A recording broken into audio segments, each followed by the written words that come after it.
Welcome to the Confessions of a Group X Instructor podcast. For group exercise junkies and enthusiastic classgoers, we'll explore and uncover authentic, thought-provoking, and heartwarming industry education and inspiration from entertaining, badass fitness pros. And now your host, creator of Warrior Rhythm, Warrior Strength, Warrior Combat, Warrior Revolution, and Warrior Kids Group fitness brands, Ellen DeWord. Here we grow. Hey everybody, today I am podcasting with Oscar and his mom. Thought you'd like that intro. Yes, he's back. This is Oscar, what is he, a Chiweenie? Yes, he's a famous Chiweenie. Well, he's famous, I guess. And yes, he's low-key famous. Sabrina's been on the show before, so we're excited to have her back. And today we're going to talk to you about how to do your own retreat. We're just going to talk about retreats, why you might want to attend them. What if you want to do one yourself? But if that's something that maybe doesn't, maybe you're like, no, I'm not interested in doing my own retreat.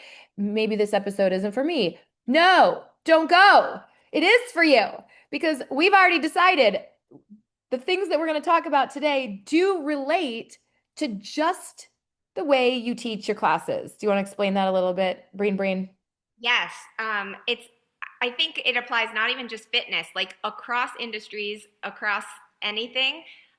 So much of what we do is just about connecting with people, building communities, finding your niche, finding where you fit in the space that you're in. So, yeah, I think a lot of the things that we're going to talk about relating to retreats relate completely to being a fitness instructor also. Yay.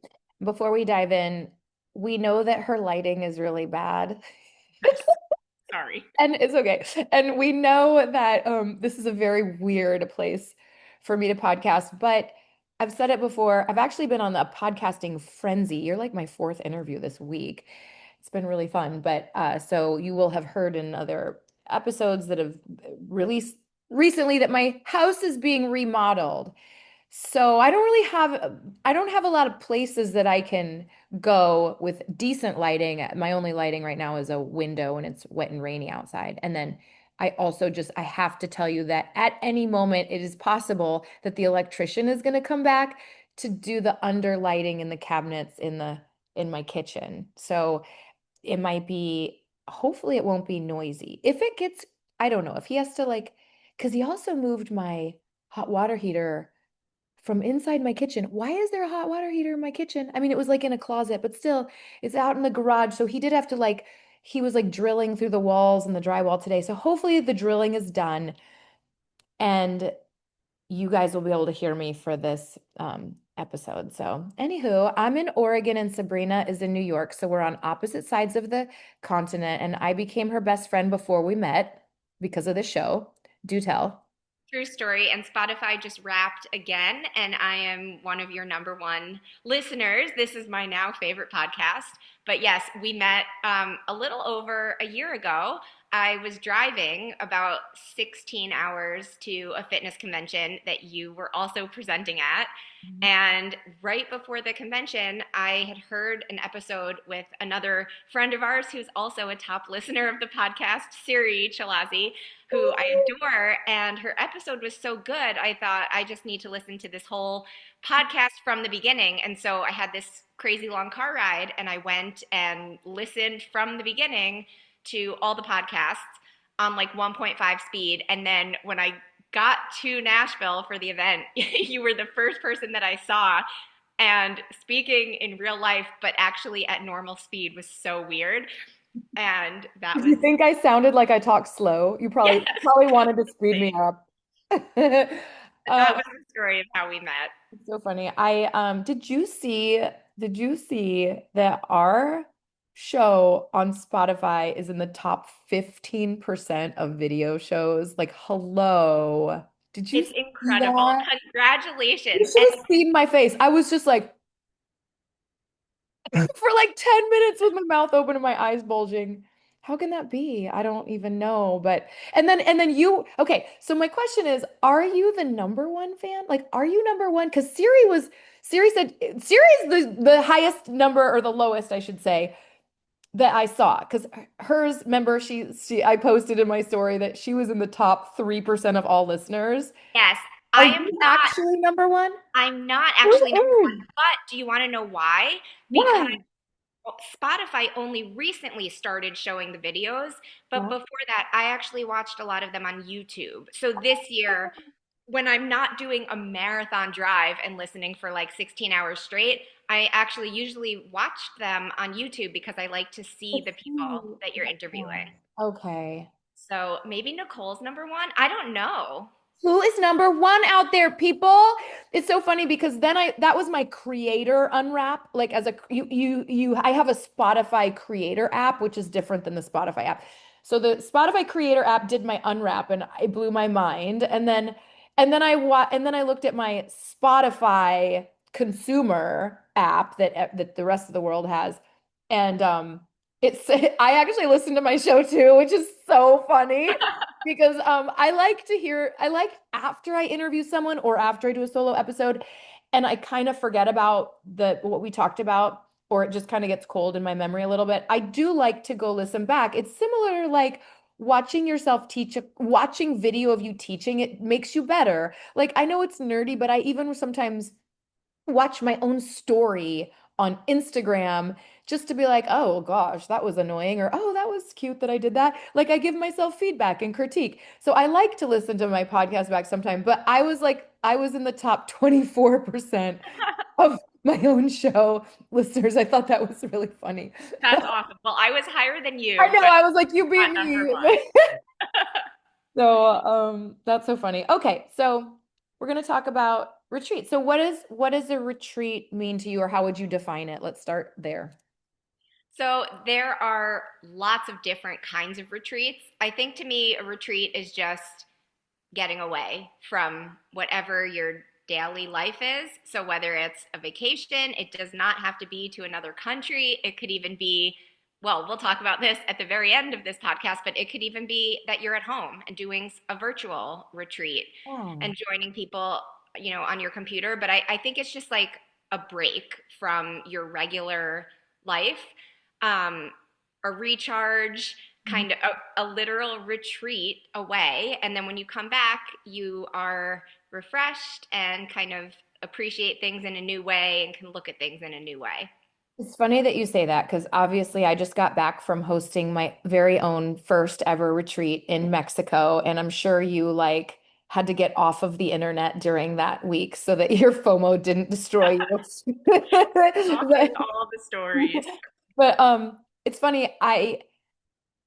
When I got to lead rhythm, of course, like, and I planned it in such a way, and I do this with the con too. I planned it in such a way that I was going to be showcasing choreography that they hadn't seen before. In this case, it's lesson 25 because we haven't even filmed it. The instructors don't have it. And so I knew it would be extremely special for the Warrior Rhythm lovers to be in Cancun, overlooking the ocean in 80-degree weather doing new beautiful choreography. Oh, it gives me chills. And so of Warrior Rhythm has a theme, as you know, but not all the listeners might not know that, but it starts with a theme. And the instructor does have some discretion over what that theme is. So in other words, they have the freedom to make whatever theme they want for that lesson if they want. So I was thinking long and hard about it. What would be the perfect theme for this extraordinarily, monumentally special, epic class? And I chose the theme perspective because of what you just said. And then I told them that anytime I get away, and really, I want to say every time I'm on an airplane, I suddenly have a different vantage point or view or perspective of my life. It's like a bird's eye instead of, you know that adage, you can't see the forest for the trees. Like day to day to day to day, we're in the trees and you see tree trunks and bark and tree trunks and bark, but you and mushrooms and ground squirrels, but you don't see the forest. And there's something about getting away that helps you see the forest of your life. And sometimes that allows you to realize there's decisions you need to make, or course corrections, or changes, or maybe you're just overwhelmingly grateful for it. So I chose a theme of perspective. And then Nicole, so at the very last day of the retreat, I let some of our warrior leaders who were there each lead 2 or 3 songs of like a mashup class of our different formats. And I let Nicole, for the listeners, Nicole Printon, who does our nutrition bite, I had her open. And I felt like that was that's like boardwalk in Monopoly, like opening the class, that was like giving her just a very special spot in the lineup because that person really sets the tone. And she chose the theme of, by the way, the control freak in me wanted to tell her what the theme should be, but I was like, Ellen, don't do it. Don't do it. Just let her be. Let her pick it. I'm so glad I did. So she chose balance, and she talked about having balance in your life and how like how she was preaching to the choir, because this was a group of people that are demonstrating balance by investing in taking time out for a retreat. Okay. Sorry, I'm talking so much on your episode. No, it's great. But what's kind of interesting, I mean, we'll probably get to this later, but talking about, balance and perspective and everything, and how I think for a lot of people they think of retreats as similar to a vacation, but like you want to come back and be ready to go back to work and feel rested and different. As the retreat leader, I will say I usually need 3 days to recover from retreats. So like, I mean, when you're putting it on and you are on and like working harder than ever to provide this amazing experience, I think we want to give everybody there this experience, but kind of the same as if you're a fitness instructor teaching a class, like you're giving your class the experience. It's not your workout. So say like when you're running a retreat, you're thinking of what experience am I giving to everybody here? You're not relaxing on the beach. You are thinking of like, what's the next class? What lesson are we doing? Is dinner set? Is the reservation ready? Like all of those things. You are on times 1,000, but you're making it look like it's this finished production. Not always. I mean, there's bloopers all the time, but you're presenting this like your polished class that you spent your hours practicing for. Now you're on. It's kind of what it feels like, I think, to run a retreat. Same, just again, this is we're at the tail end of 2025, and 2025 was my first venture into doing my own things. And I felt exactly what you felt, exactly what you just described, and I did take time after. So for me, of the 2 events, the con took every piece of every cell in my body, every brain cell, every neuron, every synapse, every hair follicle, like every part of me. It was so much energy output. It was just such a massive operation to be the kind of sole. I mean, I had help. I had wonderful help at the welcome desk, and I had people that helped me set up the space. But really, I was quarterbacking every detail, and there were millions of them all day. So sorry, conference, same thing, same thing. When that was over, I went to the Oregon coast with Diva. We went to this town called Depot Bay and ate a bunch of seafood, and just like we're just like like, just like brain dead. And then and I tried to work as little as possible for those 3 days, 2 or 3 days, and eat as much food as possible and just rest. But then after, so the waves in Mexico was less taxing, but I did feel on, and it did feel like work. I wasn't able to just go enjoy but it definitely was far less stressful. And we'll get to this. I learned something from you which we'll get to. I can't be here now. I learned something that I wanted to adopt and apply. I learned something from the way you led your retreat that I wanted to apply to Mexico that actually helped me sort of have a little bit more chill.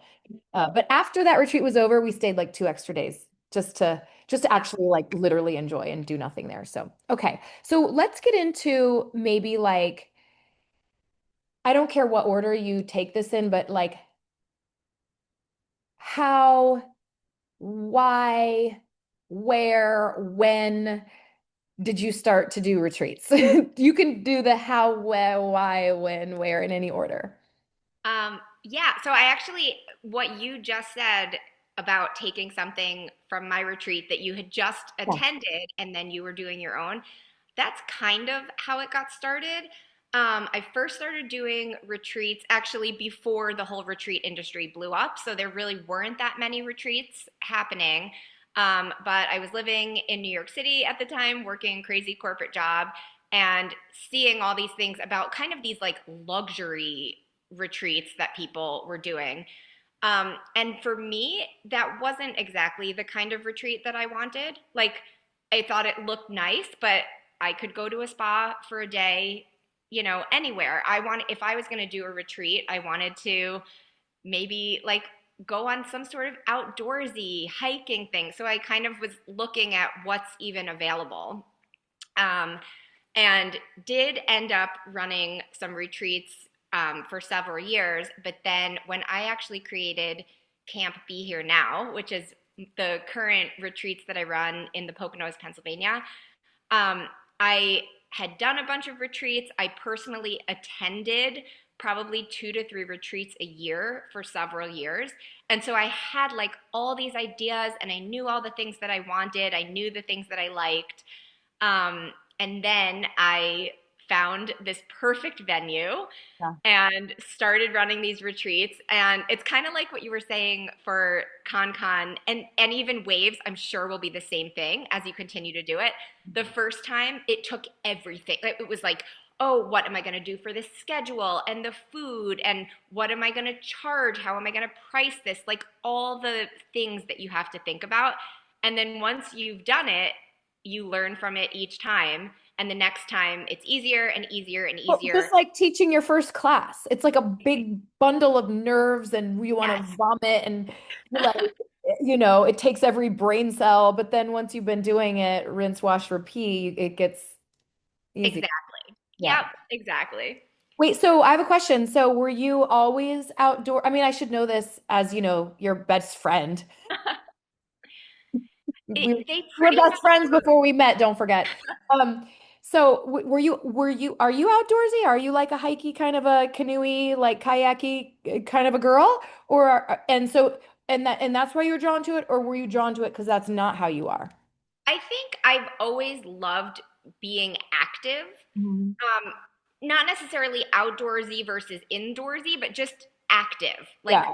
activity. I wanted maybe a fitness retreat. I also had some friends in the city who were doing fitness retreats specifically, Mhm. where, it was like these boutiques and little studios, and they were obsessed with just their one, cult class instructor type of thing. And they would do like a weekend in the Hamptons or something like Oh that. yeah. And so kind of those kinds of ideas are what drew me to if I really wanted to go away for a weekend, what kinds of things would I want to do? And personally, I'd rather do a couple of workouts, maybe go kayaking, go on a hike, than like have a 5 hour massage and then like mani pedi and I love those things, but if I'm going to go on a retreat, I want to kind of be like connecting with people and doing stuff as opposed to being pampered. Yeah. So kind of same with like fitness classes where there's all different kinds of classes. Like you might be a yogi, you might like Pilates, you might like a strength class. There's all different kinds of retreats. And so you kind of have to look at what's out there and say like, who are the kind of people that are going to be on this retreat? Are they the people that I want to hang out with every day? Like, oh, there's my people. And you find your tribe. I also was going to tie it to teaching classes. Whew, cat hair is flying on my face. I was going to tie it in a different way to teaching classes too. Like, I think when you teach a format, it should either be a format that you are so ridiculously passionate about, as opposed to like, what format should I teach? What format do I think people want me to teach? I think it should be like, what format actually lights my soul on fire, because it's your own passion when you're teaching that draws people to you. And if it's not a format, like a branded format, and it's something you're creating, like let's say you're a cycle instructor or whatever, a yoga instructor, and you are pulling your own music into that class, I think it, rather than be like, I want to make sure what kind of playlist would everybody want me to do? Who knows who's going to be in your room? Just attract your own people by finding the songs and playlists that light you on fire, because it is your passion that draws people to you. So in the same way, if you're interested in leading a retreat, rather than viewing it as like, huh, what kind of retreat would people want to do out there? Just what do you want to do? What kind of retreat would you be crazy about? Yeah, Would you find so fun? And like you said, what kind of people? And or if you're attending a retreat similarly. Yeah. exactly. So how did it, okay, so and then did it evolve very much since you started it in, you said 2021? Yes, 2021? it's evolved so much. I learn so much every year. I see what works, I see what doesn't. There's always things that don't work, and that's great because you learn from them. Mhm. Um, yeah, so it's kind of, but it's like you said, it's evolved into the right people are always showing up. What do I want to do? That's attracting the type of people that are going to want to do those things. And so, as I've picked up new certifications, I've added those classes to the retreat. We never did Warrior before, and this year I Good. took Warrior classes. We had Warrior at the retreat. So, yeah, it evolves with me and it evolves with the people who I've had people who have been coming since the first year that I've done retreats, and they keep coming back. And I think if it was the same every year, they wouldn't, but it's always Oh, evolving. right. I agree. I think if it was a cookie cutter experience, they probably would be less inclined.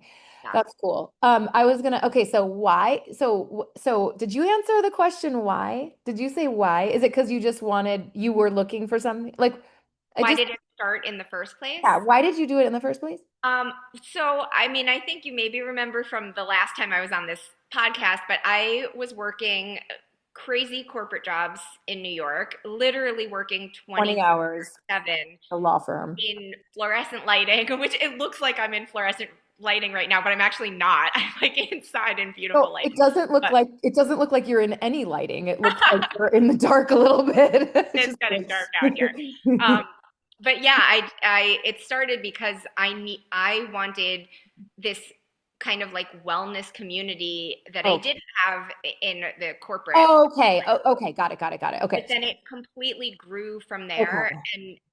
And when you go on a retreat, it depends on the retreat experience, but even you came to Can't Be Here Now, you weren't even at the whole session. You were there for like a couple of days. Mm, And did you almost feel like family with everyone there? Like within 24 hours, yeah. you know so much about each other. You're like, it really feel, and actually part of the reason I call my retreats now Camp Be Here Now is it really feels like adult sleepaway camp, and you kind of like don't get those experiences that often as an adult, and those chances to make new besties and Yeah. like really just be free and be a feel like a kid and do all these fun things. So Okay, I, wait. So wait, hold on. I want to talk about that a little bit more. But before, I just think it's interesting that what you didn't say about why you never brought up is you never mentioned, and I don't know if you were going to, but you never said, and maybe it isn't why, but you never mentioned money. yeah, money's not why Yeah, I do them. um, same.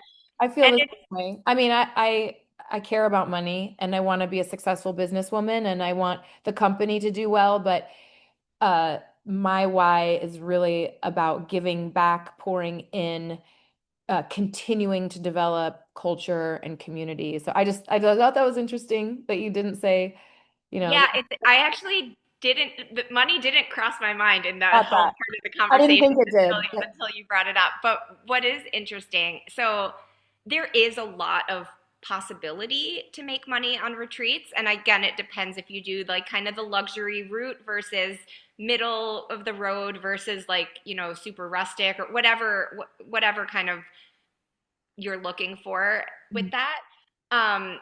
But the last time I was on this podcast, it was actually last year that this happened. Six separate women told me over the course of last year, 2024, that I saved their life.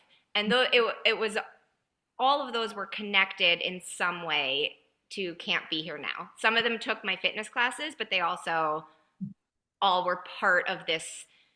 I don't even call it a retreat community. It's like a sisterhood. It really is. And they spend 5 days together. That's it. And then we're across the country. We have Facebook, messenger groups and text messages. There's the group from session 1 this year has been texting all day. My phone is like blasting. So it really is about the people. Yeah. So talk about that being about the people and how you create meaningful experiences. And at some point, I can either do it now or I can wait till you're done with this question. I want to talk about my experience or my perspective being a participant in your retreat. I would love to hear your experience. First, oh, first or second? First or second? What do we? I don't know. I guess I'll talk a little bit, and then I want to hear your perspective, and maybe I can add Okay. based on your perspective. But I think, and I think you're this way too.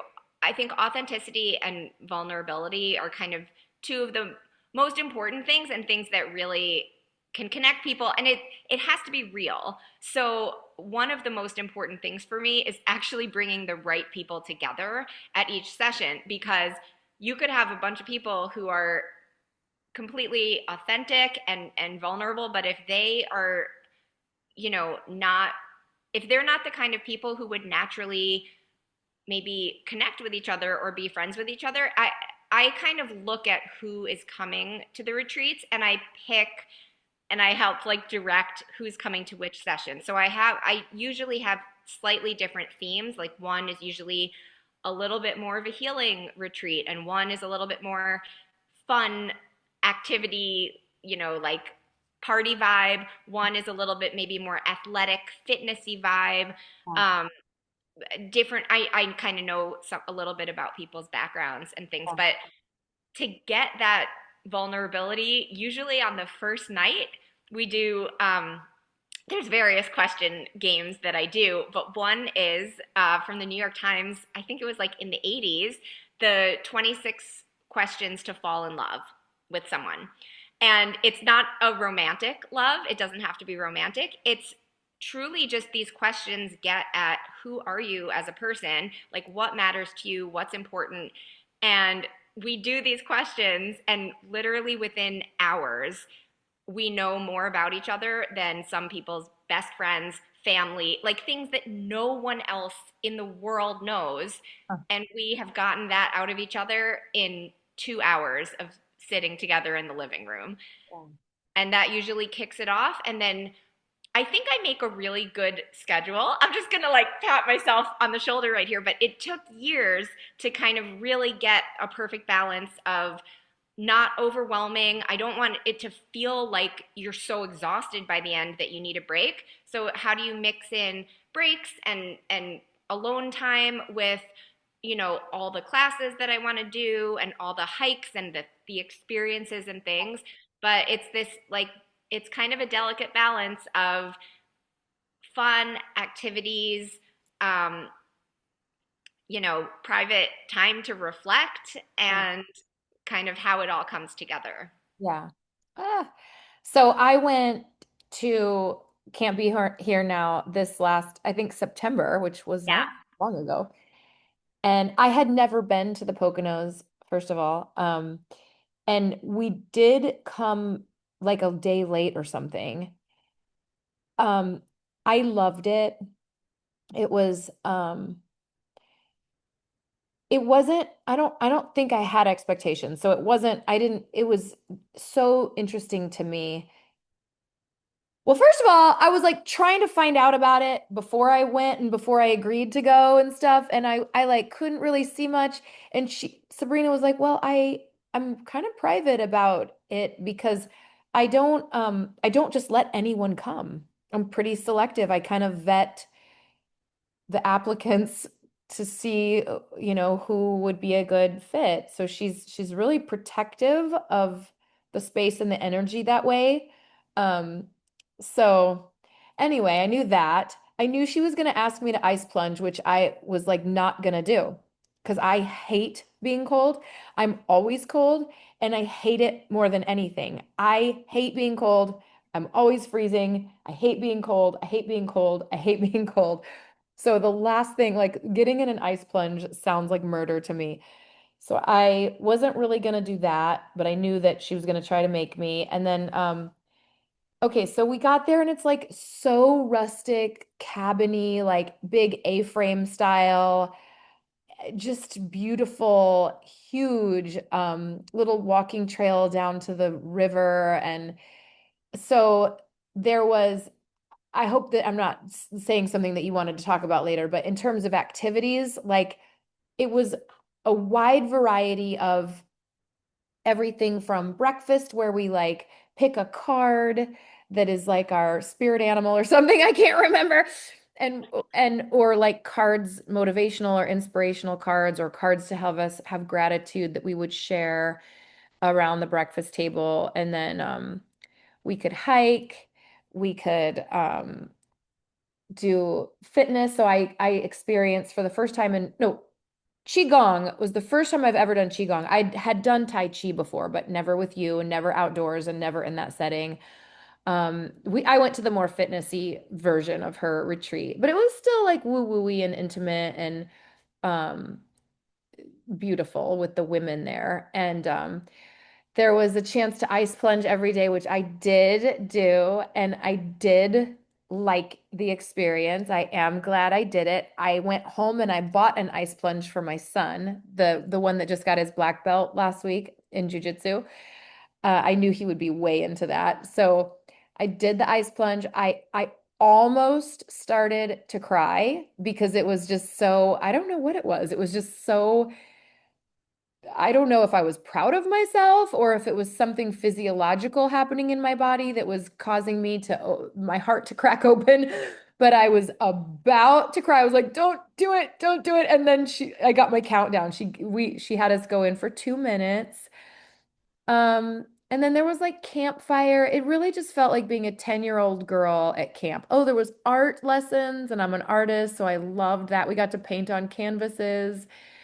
It was just, it was really fun. And the thing that I took away that because at that point I knew I was doing waves, uh, and I really liked how you provided a framework for flexibility with the schedule. Like if you didn't want to be up at 8 a.m. for breakfast, you didn't have to be. And if you didn't want to, cold plunge and you wanted to have time in your room for private reflection, you could. So I missed kayaking and that was a bummer, but yeah. Yeah, I always make everything on the schedule optional. And I also I mean, it's different. Like a convention is obviously different than Oh, a smaller retreat, but I love that there's only one thing happening at once. mhm. So everybody, it kind of goes from activity to activity together. If you don't want to do it, you can skip anything you want, but it's not like you're missing something. You can always everybody, if you want to, can do every activity, and we kind of like stick together as a family the Mhm. whole time. um but also I love that you said that you came in with no expectations. Honestly, you really can't go into a retreat with expectations. Like I go into every single one with no expectations because it's never going to go the way you expect. Like things happen at every event, every retreat, and you kind of just have to roll with it and go with the flow. So I think It over, is. It is different than a conference. Like at the conference, I was like, butts in seats at, you have 10 minutes, put your chair away, da da da, go to the bathroom and blah, don't be late. But then at Waves, I was like, we're going to try to start here for the workout. And then if you want, you can go to the pool. If you want, you can go do some training with me. So yeah, different vibe with that. And also, if you're listening and you're like, oh my gosh, I'm not detail, I would love to lead a retreat, but I'm not this detail oriented, or I don't know how to put together a schedule or something like that. You can also facilitate or be a retreat leader and have and work with an organization or a company or someone that gets paid. They're a line item in the budget and they get paid and they help with whatever. So like, I mean, I did do the whole entire, I plan all the schedule and everything related to my retreat, but I did work with Fit Bodies for my retreat in Cancun. And they gave us, because of that, because of the relationship that they have with the resort, we got discounted pricing. They coordinated the people's flights with the shuttle, the transfer from the airport to the resort. They coordinated all of that for me. They were just there to kind of handle everything. We got a WhatsApp chat with the resort and Fit Bodies and my staff. So you can have help. And prior to, and especially since doing that retreat, I've had so many companies reach out to me wanting my business, wanting to help me do the next one. So there's definitely, you don't have to spearhead the whole thing by yourself. So Yes. And one thing to just keep in mind if you're thinking of doing a retreat, um, it matters if you have, as far as like activities and schedule and things like that, if you're at a place like Fit Bodies doing it in Breath the Soul Cancun, you might have rooms reserved at certain times or meals at certain times, things like that. right. I I rent my entire space that Mhm. I run my retreats out of, and so I have entire days that I could swap around. Like if it rains outside, I literally have one schedule for if it rains on Tuesday and one schedule for if it's sunny every day. And I can swap, I have just much more flexibility and control with this space because I'm not having to have certain ballrooms booked or, things like that. So just, Yeah. there are always logistical things to think Yeah. about like that. But if you're somebody that wants to run a retreat and you're just getting started, I'm more than happy to answer logistical questions like that as well. Okay. So, okay, let's keep it moving because I have to wrap someone up as a present tonight, which in my class, which I'll talk about later when we end, maybe. Don't let me forget. Okay, so what have been some big challenges you've encountered hosting retreats? Um, at the beginning, filling them was, well, actually, no, filling them was never really hard. Maybe the first one. But then after that, pretty much everybody returned and I slowly built. So I would say, you're invited and think of one friend that you might know Okay. who is interested in coming. So that's kind of how I built them. But finding a venue is a challenge. Mhm.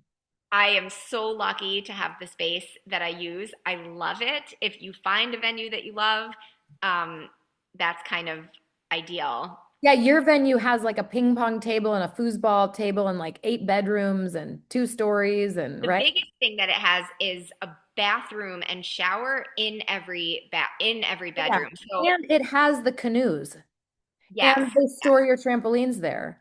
yes.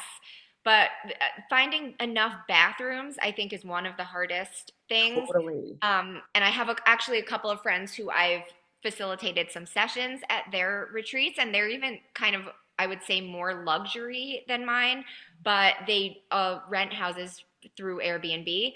And it's these like gorgeous luxury houses. They're crazy expensive, and they don't have, it might be 4 bathrooms in the house. And that, for me, that's not enough. Like, I needed a place where every bedroom had its own Mhm. private bathroom and shower. So that was very important for Yeah. me. Um, the other challenge I think is just getting the right, it always works out in the end, but getting the right groups of people together and working it with everyone's schedule because these days everyone's crazy busy. Like even finding the session that you were able to attend was kind of tough last year because you have filming every, Exactly. second weekend of the month and there's all these things. And a lot of the people who wanted to come to my retreats, it's a weekend in the summer, it's or fall. It's like these are the times where people are busiest. So finding the right weekends and dates to do my retreats is tough and kind of managing the registration so that the right people are grouped together. Is there anything you wish you would have known before you started besides that? Um, I think the screening, so like I said, it always works out perfectly in the end. Mhm. Um, I only ever had one person come to a retreat where that really didn't work out. And I I don't wish I knew it before because I needed that learning experience. But Mhm. looking back, that was kind of one of the biggest learning experiences for me. Up until that point, I had never had any issue. So I really kind of thought whoever wants to register, we're going to be okay because Mhm. they're paying and signing up and coming to this retreat. And I had one where it really changed the whole energy of the retreat and took so much of my energy, and it was just um such a change to everyone's experience that I now that's why I do these like Yeah. interviews, and I'm really so careful Big about fingerprints. I know. I'm like, who do I You do want a to back you do a background check. basically, yes, because I want to make sure that it could affect everyone's experience. It's not just about the one person. So I'm super careful about that. And I guess the other thing, it's not something I wish I learned. I actually learned it previously, but it very much informs how I run my retreats. Is I had a couple of very bad experiences Mhm. at retreats where I felt just like so not included and felt in it, like ways that I've never experienced feeling so bad before. And so when I was creating my retreats, I thought I want I don't ever want to make someone feel that way. So it really informed like how I set the schedule and how I do the room assignments and how I do meals, just like all these things.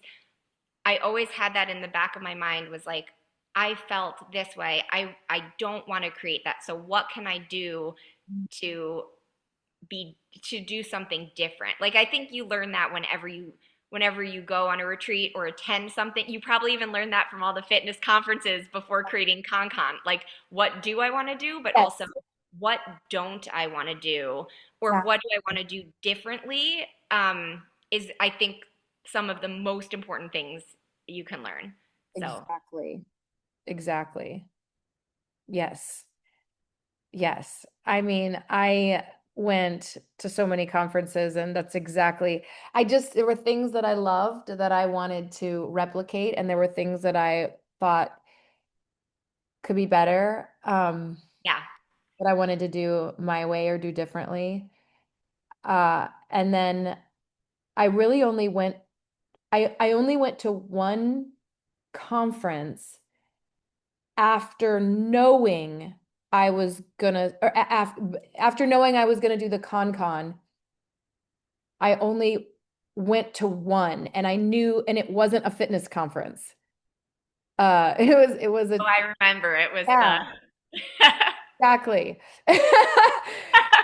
But I still was like, I had my notepad app out on my phone the whole time because I had different lenses like, oh, the logo's on the podium on like a piece of foam core board. Write it in my phone. Like, oh, I just really like sucked in all the little details. But anyway, yes. okay. So, what's your favorite thing about retreat? About retreats, it's the magic. Like every single session, I can point to a magic moment, and Mhm. I can't even describe them, really accurately. But moments like actually in the ice bath when you almost Yeah. cried, like So ice plunging in particular does have physiological effects, and it's part of the reason that have included them for the last 5 years in the retreats. But it's not just physical stuff. Like there are just these magic moments that happen in every retreat, and I can't plan them. And usually they don't even happen, during a workout or during a session. They happen like in some random conversation. But it's those moments that just like last forever, and it's my favorite. Mhm. It's the moments of connection. What advice would you have for fitness professionals thinking about hosting their own retreat? I think the biggest thing is to really be true to yourself. Like it kind of comes back to the very beginning of the conversation, but you can't go into the retreat space thinking, oh, I'm just going to make a lot of money here. So like what country do people want to go to? Or like Yeah. what type of retreat does it seem like people are looking for? Mm. You're going to work so crazy hard, and you're not going to make money, and you're not even going to be happy doing it. So I think when you are true to yourself and you think, if I was going to go on a retreat, what is the exact experience that I would really, really want, and create that, the right people who are going to want that experience are going to show up. Maybe you start small. Maybe the first year you don't even charge people, or just bring a couple of your best friends who are going to love it, and just build it out. But I love what I did at the beginning, which was I started with a group. I knew every single person who came to the first year. And then the second year, I only invited them and 1 degree of friendship from them. So, like, it was you're invited back. And I actually learned that from a retreat that I attended as a participant. It was the only way to go was basically to be invited, either by a friend or by the person running the retreats. Funny that you said, oh, sorry, were you still Oh, no, talking? go ahead. No, you're good. I was just going to say it's funny that you said that because I didn't do that, but it worked out that way for waves. And it was like so magical and intimate and perfect. So I opened it up to anyone. Anyone. Anyone could come. They didn't have to be an instructor. They didn't even have to like have ever done a warrior class. And my expectations of people were that they would do the warrior workout in the morning and then share a meal with the team at night. Those were the two, like that's what I wanted them to do. But then they had choices throughout. But it ended up that I knew everyone who went, or I knew the person. I knew someone who brought them. Yeah. Well, and it makes complete sense because what you created was the exact retreat that you would want, like a warrior But specific, it was. we're doing the warrior It workouts. happened to be all women, and I really did enjoy that. So I don't know. It's something I'm definitely doing it next year, and I've thought about maybe specifying. There's just, I don't know. I don't know. That's something to think about. But Yeah, that is one thing. Mine are only women, specifically only women. But I think mine maybe get a little bit more spiritual than yours, and like a little bit more like Louis. people are sharing just a little bit more personal stuff. And I don't think they would feel comfortable sharing those things if there was a male energy Yeah. there. Except for Um, Oscar and Fig, yes, their male energy is Oscar rules the welcome. house. Okay, so I want to talk about the why I'm going to wrap someone up tonight at some point, but I also want to hear about your online retreat and Yes. then your confession. So, Okay. how So really, about, yeah, tell us about Ring in the New Year, then I'll talk about wrapping someone up, and then you can confess. okay, awesome. So Ring in the New Year virtual retreat. I think I said this actually last year on the podcast too, but it originally started because I had a couple of people specifically ask for an in-person retreat over the holidays. And I always try to give people what they want. So I was trying to do an in-person retreat. It was a couple people who had become very close from previous retreats, and they holidays can be tough for some people. If you don't have family, or if the family that used to be the holidays for you isn't there, or, you know, just all kinds of reasons that holidays time can actually be tough. Um, but it's also very tough to run a retreat over the holidays, especially for me. I am single, but I have family, and I have some holiday things like parties and stuff around the holidays that I am supposed to be at. My nephew's birthday is December 29th. We usually do a little party for him and my sister, and my whole family comes to town. So I didn't really want to be away also for that whole week. And like New Year's, you know, but I thought for that 1 year, okay, I'm going to try it. This was a few years ago. I thought I'll try to book it. And so I booked my space. I was looking into the space that I love and that I know very well. And it was crazy expensive over Christmas and New Year's, like probably two of the most expensive weeks. It's also very expensive for people to get there. Like travel right around Christmas and New Year's is the most expensive. Um, so and it didn't end up selling out because those couple of people that had asked for it wanted to do it, but then everyone else, even some of my best friends who really wanted to do it, they were like, but I have something on Christmas Eve, or like I have something on one day, I can't do it. So I created the virtual retreat because everybody can do it then. It doesn't matter where you are in the world, you can be literally anywhere. It costs, next to nothing because you don't have to pay for flights, you don't have to pay for the space. It's like a couple dollars, to get it. It comes out to like less than $1 a class or something. If you have a couple of things going on during those 2 weeks, but you're free the rest of the time, you can kind of pop in and out. You don't have to be there 24/7, but it's this space for connection.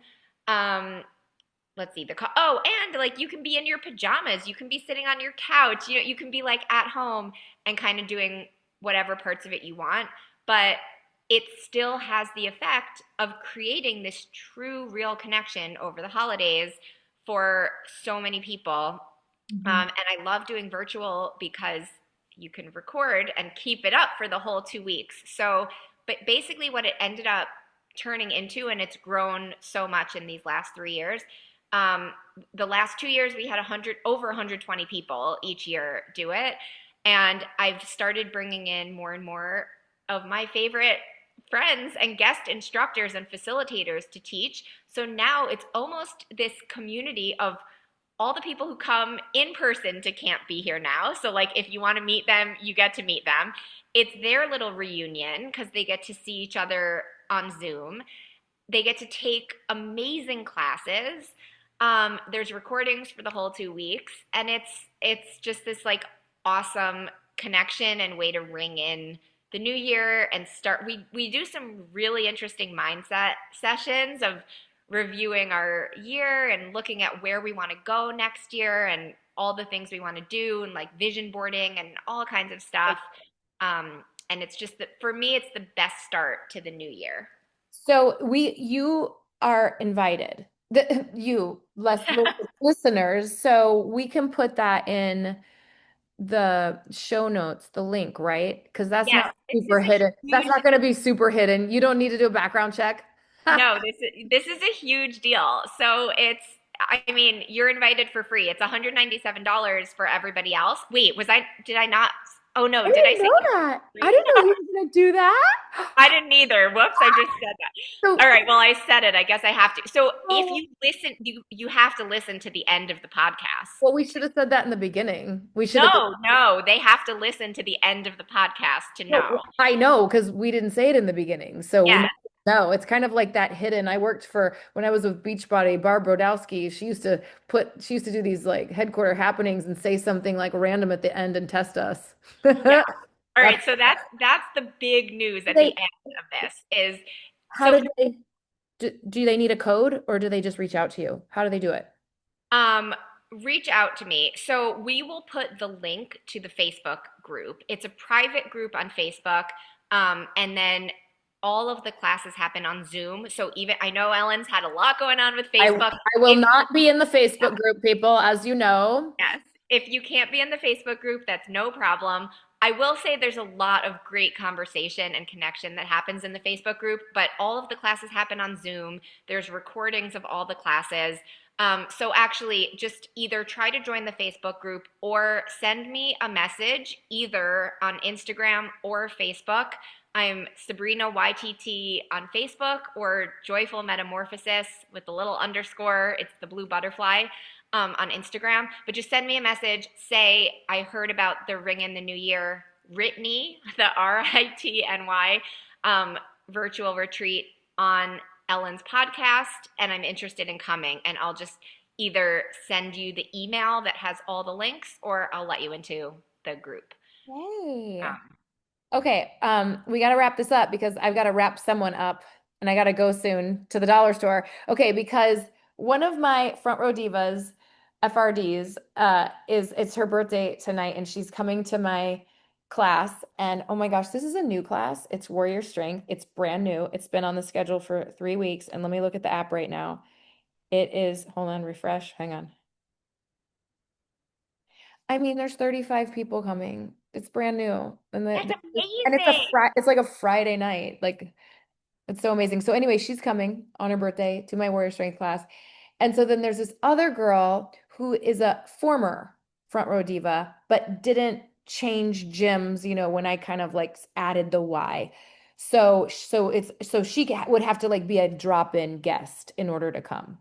So we don't get to see her as much anymore. And so I'm gonna get there early and wrap her in birthday wrapping paper in the like equipment closet in the back of the studio and put like a bow on her head. And I'll have to wrap her loosely so her feet can walk underneath like doot doot doot doot doot. And then so but before we start class, I'm gonna tell Anita that I have a present for her. And then I'll open the equipment and then Amy will do walk out and then she's gonna open it and Anita will open the present. We'll open it and then there will be a card and it's gonna say that your present is my presence. So it's just that's my great So idea. cute. I It's love it. so cute. And then that's it. So I need to hurry because I've got to get to the dollar store to get all that stuff before I go. Okay, but you're not leaving without your confession, your due, cough it up. What is it? Is it retreat Okay, or is it? so my confession, actually, I've thought about a few different ones, but I changed it when Okay. you asked about money earlier. My confession is that actually at the September retreat that you attended, Mhm. I lost several $1,000s on that retreat, actually like over $7,000 on that retreat. So not only did I not make money and not even break even, I lost about $7,000. Um, there have been a couple of retreats in the past where I've lost money. I usually break even, make a little bit. Like I definitely don't charge what I could Yeah. if I wanted to make more money on them. But I think that's an important confession because I think a lot of people maybe don't really think about how expensive it is to run an event or run a retreat. And I I think it's successful when someone tells me I saved their life or, everybody has a great time. But like, really? Is it successful if I lost $7,000? I don't know. So, and that's not something that's sustainable. So I think it's an important confession because Yes. I'm like years into doing this. I have tons of experience. All the sessions were sold out this year. And because of partly how I do my cancellation policy, and I agreed to refund money and all kinds of stuff. Yeah, I lost a lot of money on that one. So Yeah, that's a great. I actually knew that. I mean, you shared that with me, so I knew that story because I was there. But I do think that's very valuable that you shared that and is a risk you take. And I I had a no refund policy, so which was really good because there were two people that wanted to back out for two very different reasons. And there's a no refund policy, so they didn't. And they were so glad that they went. They were so glad. But had I had a refund policy, A, that would have hurt our bottom line. And B, they would have missed out on an experience that they really valued. So that is really good that you shared that. And I wanted to say one more thing about maybe another fringe benefit of working with, if you are as new to it as me, hosting retreats. So Sabrina's been doing this for a long time. Her Can't Be Her Now started in 2021, but before that, she was helping it with another retreat.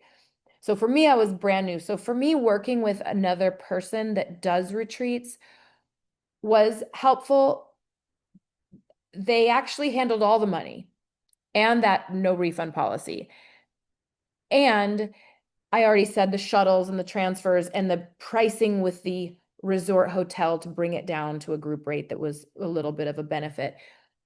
But they also advised me, because you touched on this, that's why I thought about it, the time of year. You talked about the holidays being, they told me like the sweet spot to go would be the first or second, the last weekend in October or the first and second weekend in November. They said it would be the ideal price point. It would be lower pricing before it gets crazy around the holidays, but it's right after hurricane season. And so there's like a really tight 3 weeks rather, that is the sweet spot. And I wouldn't have known that. I could have planned it smack dab in hurricane season, or I could have planned it over the most expensive time of year. So anyway, food for thought. There's people that do this professionally that can still help you lead your retreat, or you can be more entrepreneurial like Sabrina and just figure it all out. So it's awesome. But if you want to experience it, join the virtual retreat for free, meet some people, try some classes, and then maybe you will want to come to Can't Be Here Now. And I always announce the dates for the next year on the last day of the virtual retreat, and I only announce it to those people first and last year's attendees so that they get first dibs. So if you think Can't Be Here Now sounds fun, join the virtual retreat so you can hear about it. Yes, that's so awesome. Okay, well, thank you for coming. Also, Yeah. we'll get to take your classes. Ellen is Oh, yeah. teaching in the virtual retreat, and we have a bunch of warrior classes. We have a couple of other warrior instructors, which is super exciting. And Oh, we're also doing a big warrior mashup on New Year's Day where you're going to get a little of everything. A little of this, little of that, little of this, little of that. yes, and many other previous guests from this podcast are also going to be presenting, and so come and see all the fabulous people. Sabrina has a pretty eclectic taste in exercise. So my guess is you're going to get a little bit of everything. I saw that, what's her face? Cutie Pie. Dance Your Sass Off. Oh, yes, Sarah's doing it. Sarah. Oh, I want to have her on the show. She's so freaking cute.